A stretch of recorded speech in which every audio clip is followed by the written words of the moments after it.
Hey folks, all right. So I've had a number of calls, meetings with people, some current clients, some prospective clients that talk about they want to do real estate. When I ask them about their goals and what they see for themselves, they say, well, I want to do some real estate investment and I want to get into real estate. So being that I've heard this a lot, I thought I'd put out a video to talk about the truth about real estate investing. And because there seems to be kind of this rose-colored glasses view of real estate investment for some reason, and I'm not sure where this is coming from. To be perfectly candid with you, I know there's a lot of people who do real estate and do very well in it. So yeah, and there's some podcasters, whatever. All right, one thing that people often say is, I want to generate passive income from real estate. All right, so let's start there. Let's talk about what is passive income versus active income. I like to have two definitions for it. There's the IRS definition of passive and active income, and then there's the actual practical definition. What is passive income and active income? Okay, from the IRS perspective, active income is income generated from a wage. So this would be a W-2 job, and it's going to be hit with not just income taxes, but also what we call payroll taxes. So Medicare, Medicaid, Social Security, things of that nature. If you own a business, if you own your own business and you're incorporated, where you're an employee of your business, think like an S corp, and you're paying yourself a salary, and there's money left over in the business, the wage you pay yourself is active income. You can take what's called an owner's draw, and that owner's draw is not hit with what they call self-employment taxes or payroll taxes. So that the W-2 part that you pay yourself, that's hit with Social Security, Medicare, Medicaid. The owner's draw, that's more or less that's kind of like passive income, and it's taxed with income tax, but it's not given the other payroll taxes. Okay, and then there's a lot of business owners who do that.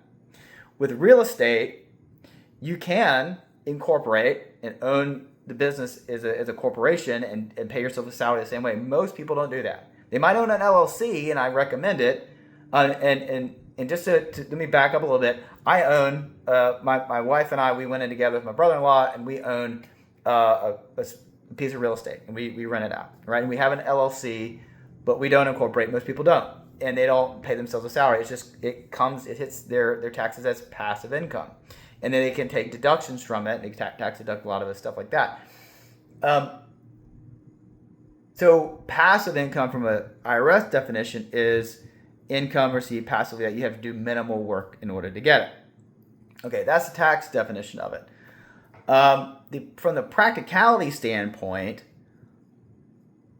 passive income, I like to define, Tom's definition is income I don't have to do anything. There's no activities that I need to do for it. So think of like, for retired military people, it's like your pension. We call it mailbox money, right? Your pension. You got your VA disability. That's all passive income. It hits your bank account. You don't have to do anything for it. When I retire somebody, when someone's retiring for good, and they got their Social Security coming in, that's another source of passive income. Maybe they've got a pension. Maybe they got an annuity. And then we'll take their nest egg, their 401k, we'll roll it into an IRA. And then let's say it's $1 million. We'll scrape the returns off of that IRA and form another source of passive income. They don't have to do anything for it. So they have $1 million. If they're getting a 7% rate of return on the $1 million, that's $70,000.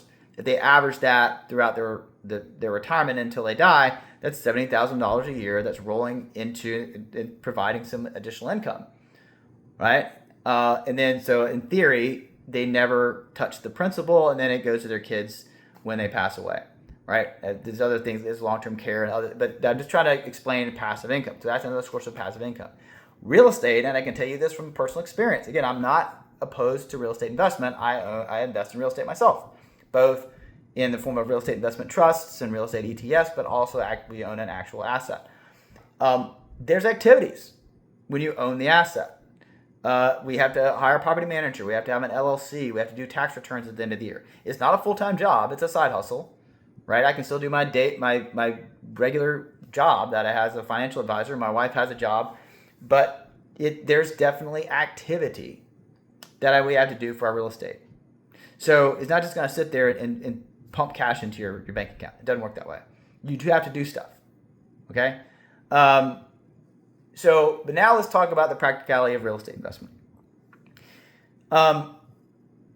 Most people who do real estate well, and the people you see that have these real estate portfolios, as they say, they've either paid the property off and own it outright because they started early and they've invested for a long time, or they brought cash to the table and they pay cash. Most of the guys who I see doing real estate heavily have been very successful. They've owned businesses, they've invested, started early and often, they built a certain amount of wealth, and they're using some of that wealth to buy real estate at cash.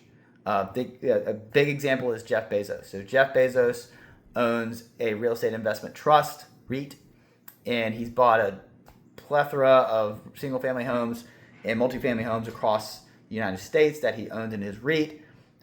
But Jeff Bezos is in a different stratosphere. He makes more, the interest on his bank account is more than you and I probably make in a year, right? So, stroking a check for $300,000-$400,000 to buy a house is chump change to him. We're not there, right? I'm not there. When you think about investing in real estate, you can't just think about the mortgage payment. You got to think what's called the TCO, the total cost of ownership. So there's going to be taxes, there's going to be the cost of the property manager, there's going to be HOA, there's all these things that go into it that you got to take into account. And just to give you a practical example, the mortgage on the property that we own is about $1,200-$1,400 a month or something like that. I think we charge about $2,300-$2,400 a month in rent. So you're like, oh, well, you get about $1,000 a month in profit, right? No. At the end of the year, that $12,000, that $1,000 a month is gone. Okay, it goes back into the property. It's maintenance, it's paying property manager, it's paying for whatever, right? HOA fees and stuff like that. And so the total cost of ownership is about $22,000 a month, right, for that house. And so what we're looking at is the capital gain in the property. However, something to think about, and like, well, that's great. So the house is paying for itself, okay. But another thing about real estate, and why I would dissuade you from putting like all your eggs into that basket, and saying, I'm going to do this and this is going to make me rich. Most people who do real estate well are already rich. It's a Cadillac strategy, and you don't take on Cadillac strategies if you're on a Yugo budget. Okay. Something else to consider also, I was about to say, is the liquidity or illiquidity of real estate. So I've got brokerage accounts, I've got IRAs, and I've got real estate. If I needed $10,000 out of my real estate, and let's say the property's worth $200,000, I can't sell the chimney and take $10,000 out. I got to sell the whole asset. With an investment account, let's say a brokerage account, let's say I have $200,000 in that, and I need $10,000. I just sell $10,000 worth of stock or $10,000 worth of ETF shares or whatever, and it's much more liquid. I can liquefy it easier and get that money out to go buy a car or do whatever I'm going to do with it, right? And there's a lot of real estate gurus who'd say, well, you just take a HELOC out or a cash out refi. That's debt. It's debt. It's not the same thing as being able to take money out to liquefy the asset or a portion of the asset to take that money out. Okay? So it is an asset. It's a good asset. But I would tell you, if you're thinking about doing real estate, there's some additional boxes you want to check before you start getting into real estate as an investment. I'm talking about the house that you own that you're going to live in. I'm talking about an additional investment.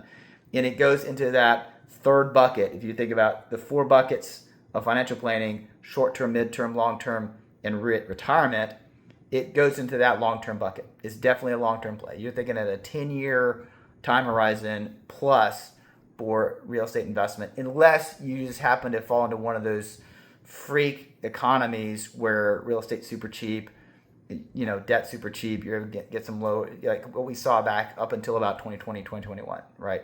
So people who bought houses at that time, they could probably sell right now and they'd get a pretty decent gain.